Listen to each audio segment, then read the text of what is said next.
اللهم صل على محمد وآل محمد.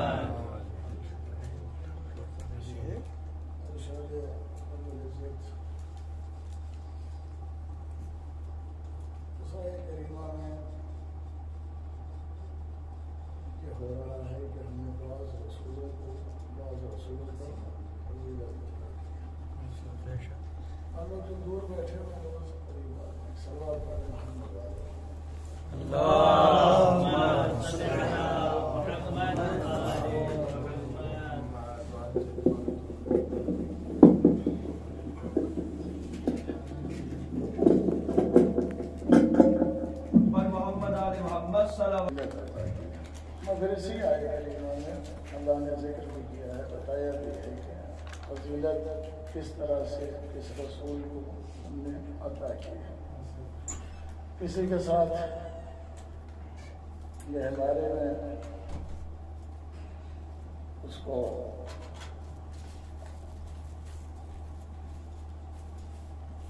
بچپنے میں نبوت دے کر کسی کے ساتھ ہم نے کلام کر کے اسے عظمت بخشی ہے. الغرض اگر قرآن مجید کی اس آیت اور اس آیت کے علاوہ بھی دیگر آیتوں پر نظر کی جائے تو یہ بات اچھی طرح سے واضح ہے کہ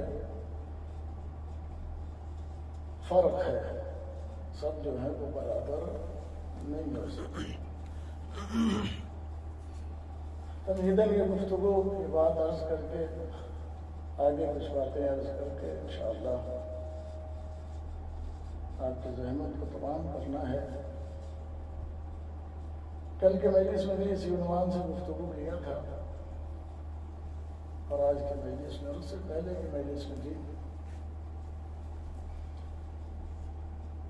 تو یہ جو قرآن مجید کی آیت ہے اس سے ظاہر بھی ہے اور یہی حقیقت بھی ہے. ایسا نہیں ہے کہ دنیا میں جتنے انسان ہیں وہ سب کے سب برابر ہیں. ہاں انسانیت میں سب برابر ہیں، انسانیت میں کوئی فرق نہیں ہے. وہ جو مفہوم انسانیت ہے، جو حقیقت انسانیت ہے، اس حقیقت انسانیت میں سب برابر ہیں. لیکن اور جو دوسرے کمالات ہیں اور شرف ہے اس میں سب برابر نہیں ہے، سب میں فرق ہے. کوئی کسی سے افضل ہے علم کے لحاظ سے، کوئی کسی سے افضل ہے تقوی کے لحاظ سے، کوئی کسی سے افضل ہے زہد کے لحاظ سے، کوئی کسی سے افضل ہے کسی اور لحاظ سے. اور افضلیت بھی کہیں پر افضلیت کسبی ہے تو کہیں پر افضلیت جو ہے وہ ذاتی ہے.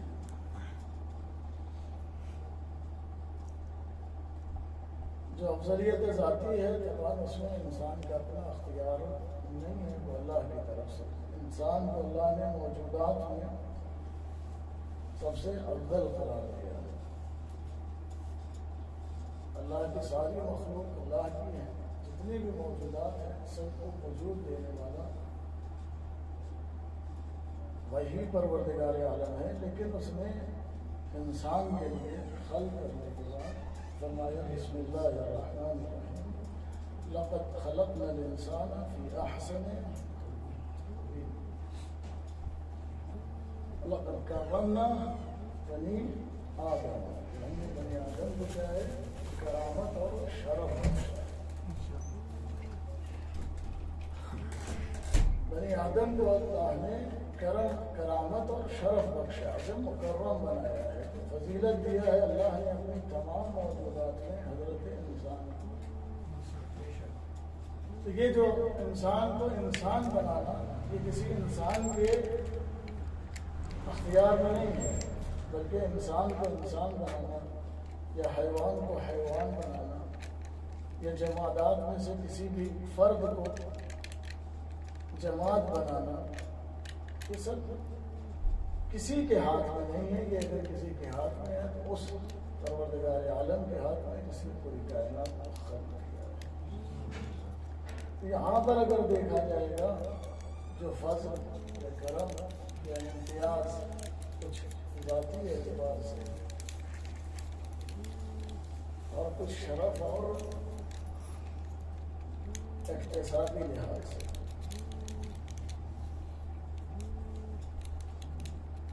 اقتصادی لحاظ سے جو فضیلت ہے اس میں خود جو صاحب فضل ہے، جو صاحب کرم ہے، جو صاحب فضیلت ہے، اس کا دخل ہوتا ہے۔ یہ اور بات ہے کہ وہ یہ نہ تصور کر لے کہ اس کے حصول میں صرف اور صرف میرا ہی دخل ہے۔ جس دن یہ تصور آ جائے گا ساری توفیقات سلب ہو جائے گی۔ اگر انسان کے فضل و کرم میں اس کا تدخل ہے بھی تو نہ سمجھے کہ وہ مستقل ہو گیا ہے، اس ذات وحدہ لا شریک سے منقطع ہو گیا ہے، اس کی کوئی ضرورت نہیں ہے، بلکہ اس حصول فضل و کرم میں بھی اگر کوئی ذات ہے جو اس کے لیے راہ ہموار کرتی ہے تو وہ ذات پروردگار انسان گمراہ تو عزیزان، جب یہ بات طے ہو گئی ہے، قرآن کہہ رہا ہے، احادیث کہہ رہی ہے، جب یہ بات طے ہو گئی ہے، قرآن کہہ رہا ہے، احادیث کہہ رہی ہے، تجربہ کہہ رہا ہے، معاشرہ کہہ رہا ہے، خود تجربہ کہہ رہا ہے، معاشرہ کہہ رہا ہے کہ سب کے سب برابر نہیں ہیں، امتیاز ہے، امتیاز ہے، تو یہ پھر بتائیں کہ صحابیت میں سارے صحابی برابر کیسے ہیں؟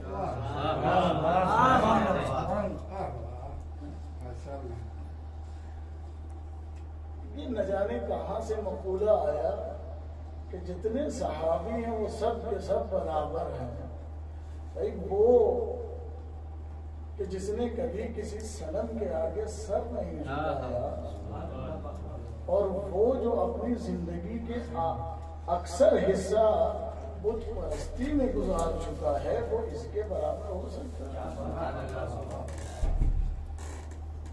جو اپنی زندگی کا اکثر اور بیشتر حصہ بت پرستی میں گزار چکا ہو، برابر ہو سکتا ہے؟ صحابیت میں قرآن کہہ رہا ہے، حدیث کہہ رہی ہے کہ امتیاز ہے، فرق ہے، عقلاء کہہ رہے ہیں، معاشرہ جب اس میں دیکھنے میں فرق مل رہا ہے تو پھر یہ مقولہ کہاں سے ہے کہ سب کے سب برابر ہے؟ وہ جو ابتدائے اسلام سے سب سے پہلے کلمہ پڑھنے والا ہے، جو رسول کی نصرت کے لیے رسول کا خود نبی کا جو ناصر و مددگار جبکہ کوئی نہ ہو اس وقت سے ہو، وہ اور وہ جو فتح مکہ کے بعد اسلام لے آئے، جو فتح مکہ کے بعد ایمان اسلام لے آئے، وہ دونوں صحابیت میں کیسے برابر ہو سکتے ہیں؟ کبھی بھی برابر نہیں ہو سکتے ہیں صحابیت میں، بلکہ صحابیت میں بھی امتیاز ہے، اور اس کے باوجود بھی اور ایک امتیاز صرف یہی نہیں ہے اسلام لانے کا، ایمان لانے کا، اس کے علاوہ اور بھی بہت سارے امتیازات ہیں صحابیت میں۔ سارے صحابہ ایک جیسے نہیں ہو سکتے ہیں، بلکہ صحابہ میں بھی امتیاز پایا جائے گا، اور جب امتیاز پایا جائے گا تو ظاہر ہے کہ جو افضل ہوگا اسے مفضول پر مقدم کیا جائے گا، جو مفضول ہے اسے مفضول رکھا جائے گا۔ صلوات پڑھ محمد و آل محمد کے ذات۔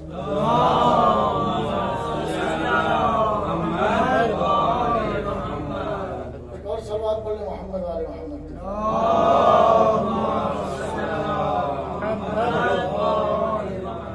ہے نا، جو افضل ہوگا اسے افضل رکھا جائے گا، جو مفضول ہوگا اسے مفضول رکھا جائے گا.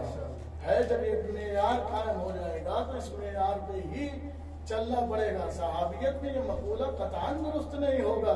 پھر مصیبت تو یہی ہے کہ تاریخ اسلام میں سب سے بڑا المیہ یہی ہے، سب سے بڑا درد یہی ہے کہ تاریخ اسلام میں اگر دیکھا جائے تو جو افضل ہیں انہیں چھوڑ دیا گیا اور جو مفضول ہیں انہیں پکڑ لیا گیا اور انہیں کو مقدم کرنا شروع کر دیا گیا. توجہ ہے وہ کہ جو 2 سال 4 سال پہلے اسلام میں داخل ہوئے، دیکھیں تو کتابیں ان کے اقوال سے بھری پڑی ہیں، اور وہ کہ جو رسول کے ساتھ بچپن سے لے کر آخر عمر تک رہا، اگر کتابیں دیکھیں تو نہ اس کا کوئی قول ملتا ہے، نہ اس کا. ان کی کتابیں دیکھیں تو اس میں کوئی اس کی طرف سے کوئی قول نہیں ملتا ہے.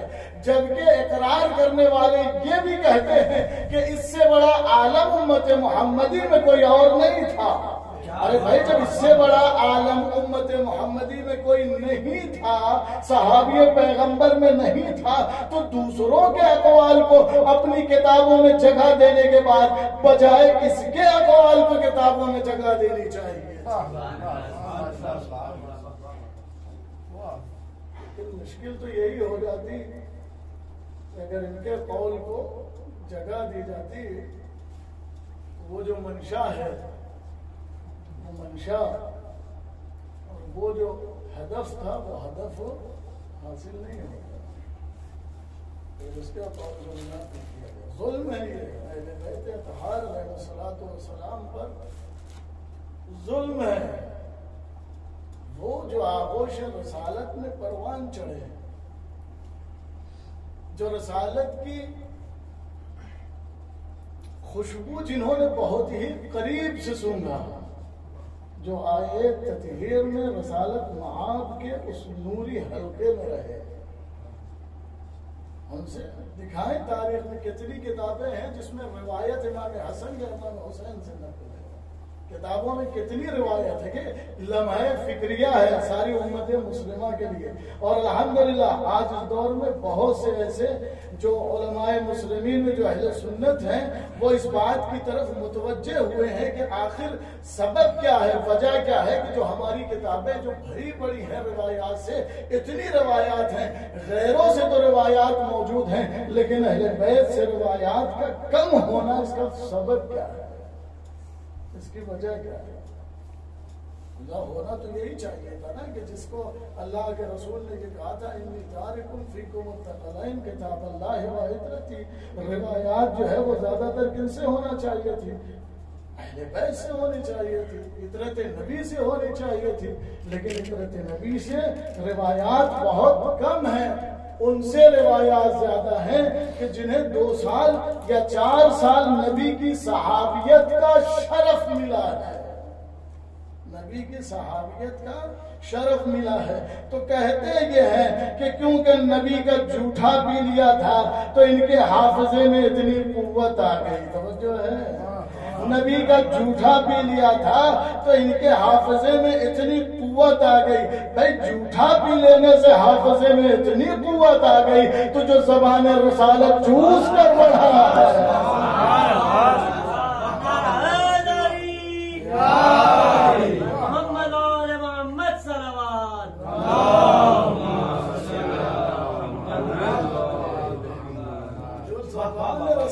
چوس کے بڑھا ہو، جو نبی کا چبایا ہوا جس نے لقمہ کھایا ہو، غذا نبی نے اپنے دہن مبارک سے چبا چبا کر جنہیں کھلایا ہو. لاؤ تاریخ میں کوئی ایسی افراد ہے تمہارے پاس کہ جس کو نبی نے اپنے دہن مبارک سے لقمہ چبا کر کھلایا ہو؟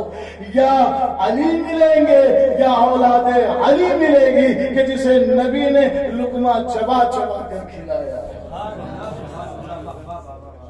کوئی اور نہیں ملے گا سوائے علی کے اولاد علی. جب معیار قائم ہے کہ جو افضل ہے اسے افضل رکھا جائے، جو مفضول ہے اسے مفضول رکھا جائے. لیکن اس زمانے میں بھی اور اس کے بعد بھی اور شاید آج بھی کچھ ایسے لوگ ہیں، لیکن الحمدللہ بہت سے لوگ ہیں کہ جو آج اس دور میں بھی علی اعلان ہے نا، یہ اہل بیت اطہار. یہ اور بات ہے کہ جب مسئلہ خلافت اور کوئی آتا ہے تو وہاں پر وہ ڈنڈی لگا جاتے ہیں، لیکن جب فضیلت کی بات آتی ہے تو بہت سے ہیں. اور خود فضیلت کے باب میں جب ابن ابی الحدید المعتزلی نے بھی تجزیہ کیا ہے، صلوات بولے محمد علیہ محمد،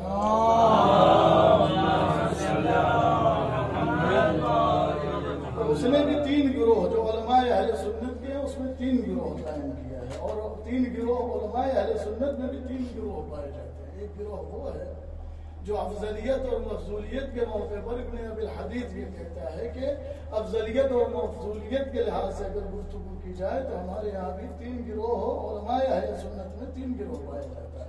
ایک گروہ وہ ہے کہ جو اہل بیت پر یا مولا امیر علیہ السلام پر دوسروں کو افضل سمجھتا ہے، علم کے لحاظ سے بھی، تقوی کے لحاظ سے بھی، زہد کے لحاظ سے بھی، چاہے وہ 1 فرد ہو، 2 فرد ہو، 3 فرد ہو. کچھ لوگوں کو، سب کو نہیں، کچھ لوگوں کو اہل بیت پر افضل سمجھتا ہے. دوسرا گروہ وہ ہے کہ نہیں، جب اس بات پر آتا ہے افضلیت اور مفضولیت، جہاں بات آ جائے تو وہاں رک جاتا ہے. کہتا ہے ہم جو ہے معیار صلوات پڑھنے محمد علیہ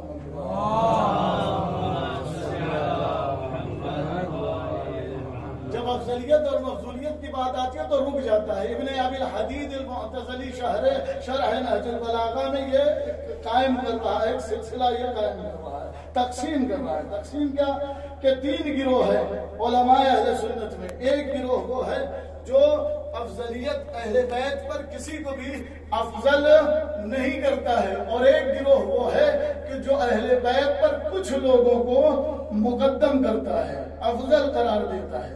اور تیسرا گروہ وہ ہے کہ جو اہل بیت اور دوسروں کی بات افضلیت اور مفضولیت میں آ جائے تو وہ توقف کرتا ہے. یہ کس کا نظریہ ہے؟ علماء اہل سنت جو ہیں ان کا یہ 3 گروہ ہے. ان 3 گروہ میں سے